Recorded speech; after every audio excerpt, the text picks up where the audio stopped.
Hello and welcome to Mighty Obstacle Studios' month in review for December 2023. New year, new project, so let's talk about it. The game is called Scouter. It's an action platformer in a sci-fi future where you control a primarily melee-wielding spy codenamed, well, Scout. She is a recent hire for her organization, and has had some odd supernatural instances occurring to her while she's on a mission to try and find a cure for a virus that's been discovered in Western America. Let's go through the bullet points. The first is that this game has a lot of momentum in it. Running down slopes will make you run faster, running up them will cause you to not run faster. You'll also be able to fling off of ramps and do tricks, too. The second is that the game's combat also features momentum and is fast. You'll be able to launch enemies, go through enemies, juggle them in the air, and all weapons that you get have unique uses of Scout's momentum. Third is that Scout goes to tons of exotic places in Western America. Locations such as Devil's Tower, Yellowstone Caldera, Grand Canyon, Rocky Mountains, I could go on, but yeah.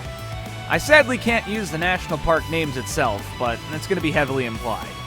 I didn't get some things done coding-wise to show off, like the Devil Trigger equivalent called Red Hot mode, and her grabbing mechanics. You thought Necrolepsy's parry was broken?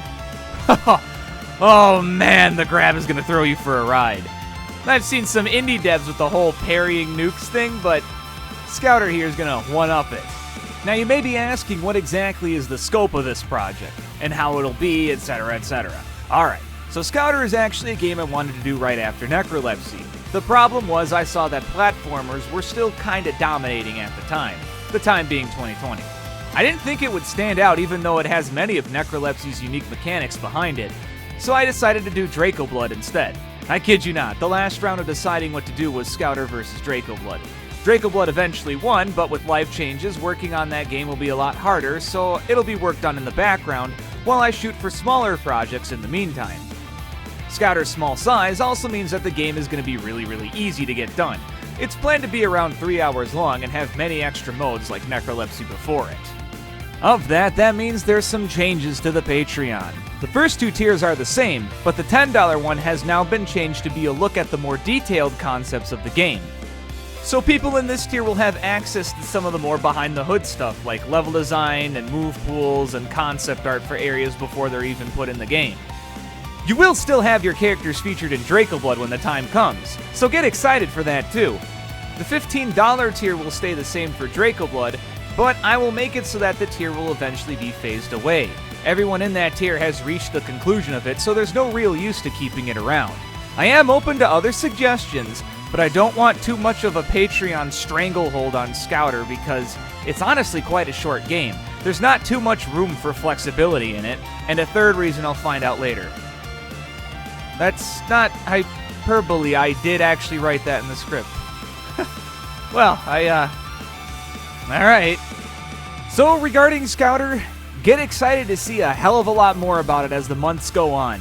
This game is already super fun, and I can't wait to expand its entire roster of moves, enemies, world, sound, and figure out a lot more about Godot in the process. As for Draco Blood, it's going to take a little bit more time for you to find out more about it. There's still quite a bit I have to figure out with this engine, but luckily it looks like things are going in the right direction.